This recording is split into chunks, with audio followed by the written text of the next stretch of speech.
As I recall, when I got out of jail on August 15th, 2014, and they said I gotta go to court. And August 15th, I got out. And August 16th.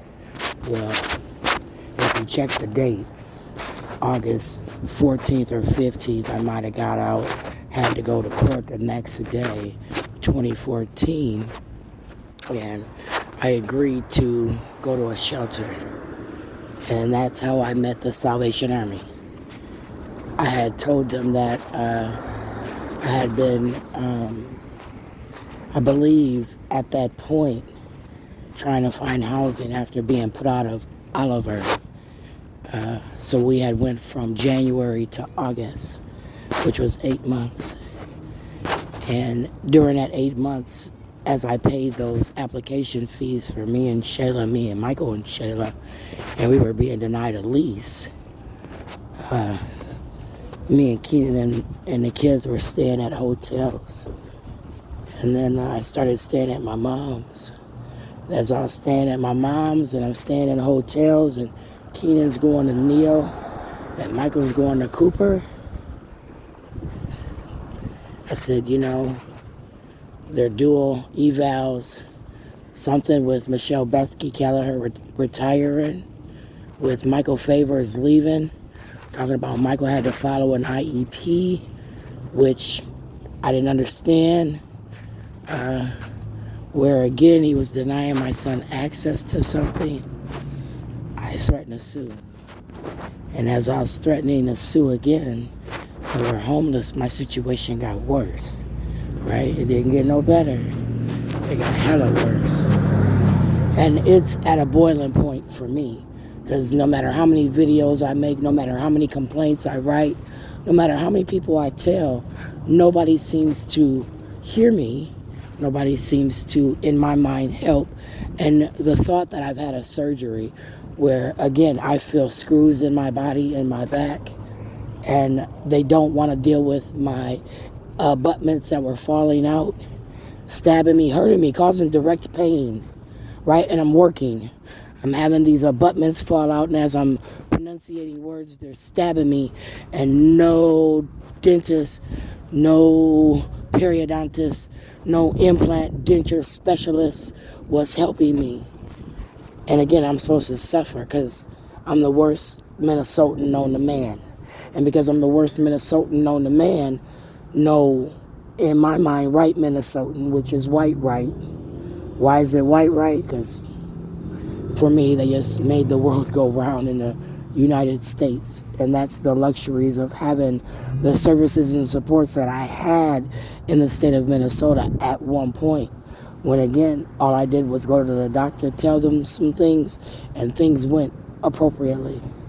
I remember when I went to the emergency room and he said, Shayla needs her tonsils and adenoids out right goddamn now. That white guy was blowing a gasket. It's those good people I be trying to find to help me. But I said they keep facilitating deals like today when I said my legs was bothering me really bad and they're still bothering me. The point, that hurts, Doc. That point, that hurts. I said the heel, toe, shit, that hurts. And as I, again, tried to find a doctor, they mentioned words like LLCs and things that scared me, licensed law clerks, and these particular names I didn't recognize in places I didn't want to go.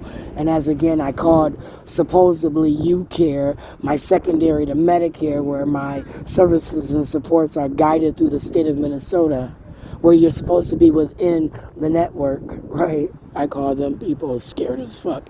That's why when I went to Brightly, I knew Brightly was outside of the network, and I hoped for an honest opinion and some support. Because under formulary, if it's medically necessary and you fill out a prior authorization and you as a doctor with your medical degree can stand by what you're diagnosing, then they're supposed to help. But he too didn't want to help. So I said, I was a little tired of the doctors and I'm scared of them now. So I didn't go today. And I had to think about my health and think about whether or not I should see a doctor with, again, my failing of my back, Doc Pinto. I feel crooked. And as I feel crooked, I feel like my left leg has heel problems and my right leg has toe problems, right? So it's like an imbalance. And I just seen some dancing online, by the way, some heel toe dancing. And it's funny how I got heel toe issues today, but I'm not the bionic woman. These aren't things that they could, work with a PlayStation game to target me and make me feel a type of way as a bionic fucking woman. Bone specimen. Remember when Sharon, they said you had the perfect bone? They weren't talking about for implants. They weren't talking about for, your mouth. They were talking about for your back. And they wanted to study you and see if they could do these wonderful things that you say they didn't have a right to do. So when you feel your sides and you feel like you got metal in your sides, ask yourself when you had it done, and did you forget that you had it done? Like when you forgot you used a Q-tip and you stuffed that cotton in your ear. Huh? Remember when you forgot how many Q-tips you was using, digging in your ear, and you got all that cotton in there, Sharon? Huh? You remember that? That doctor made me remember when they stuffed that cotton in there and didn't take it out for 2 weeks, and my equilibrium was fucked up and I couldn't breathe because my nose was stuffed up. I got this cotton in my ear and my body like that ginger cookie. Well, it's just, a ginger cookie. Well, it's just a little cotton in your ear where we're just trying to see if the pressure in your jaw is really that there and the other as we look at you in these rooms we got you in. Sharon, it's illegal for us to do that because you said you wanted to be our nigger bitch. You wanted to be our nigger bitch as we poked and prodded on you because we know fucking better than you, right, bitch? You nigger bitch, you. So you are some little nigger bitch.